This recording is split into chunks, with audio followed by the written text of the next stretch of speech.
부서져가는 배에서 모두 탈출해서 낯선 땅에 무사히 도착했습니다. 그 섬의 이름은 멜리데인데 오늘날 이름은 몰타입니다. 이탈리아 반도 옆 시칠리아 섬 아래에 위치한 작은 섬나라입니다. 비가 오는 날씨에 부서진 배에서 탈출한 사람들을 보고서 멜리데 원주민들이 모여서 모닥불을 피워주었습니다. 많이 추웠을 테니 불쌍히 여기는 마음으로 따뜻하게 있을 수 있도록 불을 피워주었습니다. 사도행전 28장 3절 바울이 나무 한 묶음을 거두어 불에 넣으니 뜨거움으로 말미암아 독사가 나와 그 손을 물고 있는지라. 그 배의 사람들은 모두 276명이었습니다. 많은 사람들이 모닥불을 따뜻하게 쬐려면 많은 나뭇가지가 필요합니다. 바울도 나뭇가지를 모아 왔는데 그때 뱀이 그 속에 있었나 봅니다. 뱀이 뜨거워서 놀라 바울의 손을 물었습니다.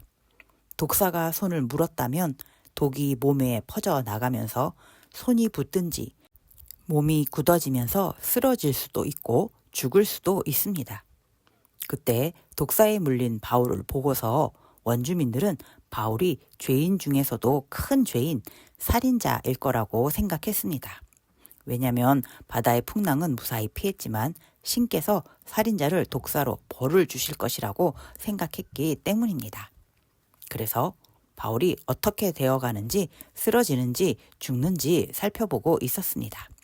사도행전 28장 5절 바울이 그 짐승을 불에 떨어버림에 조금도 상함이 없더라. 바울은 뱀을 불 속에 털어버렸습니다. 그리고 바울의 몸은 아무런 이상한 증상이 없었습니다. 그 섬 원주민들이 모두 놀랐습니다. 바울이 보통 사람이 아니라고 생각했습니다. 자신들이 알지 못하던 새로운 신일 거라고 생각했습니다. 그리고 바울 일행은 그 섬에서 가장 지위가 높고 땅도 많이 가지고 있는 보블리오라는 사람의 집에 머물게 되었습니다.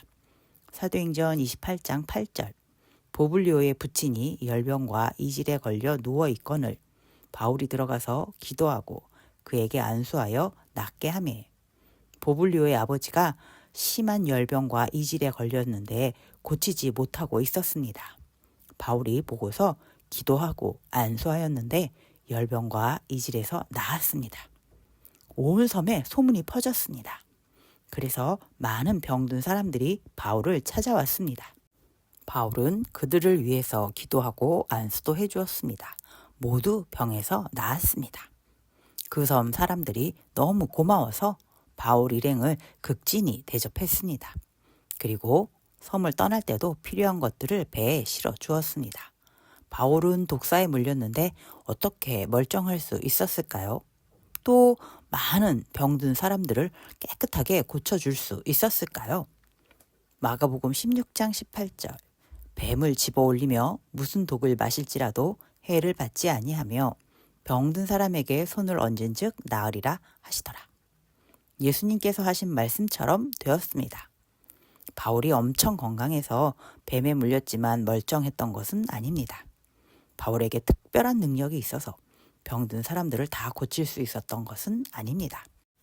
하나님께서 하나님의 약속의 말씀은 반드시 이루어진다는 것을 보여주신 것입니다. 바울을 통하여 섬 사람들은 바울 일행이 3개월 정도 섬에 머무르는 동안 잘 지낼 수 있도록 도와주었습니다. 하나님께서 꿈에서 바울에게 약속하신 대로 모두 안전하게 로마까지 갈 수 있도록 해주셨던 것입니다. 그리고 3개월 후 로마로 가는 배가 있어서 바울 일행은 로마로 출발했습니다. 사도행전 28장 15절 그곳 형제들이 우리 소식을 듣고 아비오 광장과 트레이스 타베르네까지 맞으러 오니 바울이 그들을 보고 하나님께 감사하고 담대한 마음을 얻으니라. 바울이 드디어 로마에 도착했습니다. 로마에 있던 믿음의 형제들이 바울이 온다는 소식을 미리 알고서 바울을 마중 나왔습니다. 바울은 하나님의 말씀대로 무사히 로마에 도착하게 된 것을 하나님께 감사했습니다. 고난이 있었지만 하나님은 약속대로 반드시 목적지로 인도해 주십니다. 하나님의 자녀들은 세상을 살아가면서 여러 가지 고난을 만날 수 있습니다. 그러나 하나님께서는 반드시 약속하신 평안의 나라, 천국으로 인도해 주십니다. 그렇기 때문에 하나님의 자녀는 언제나 두려워할 필요가 없습니다. 하나님께서 어떤 방법을 사용하셔서 반드시 하나님의 자녀를 돌보아 주실 것이기 때문입니다. 극일교회 어린이 여러분, 하나님은 우리를 어떤 방법으로 천국까지 인도해 주실까요?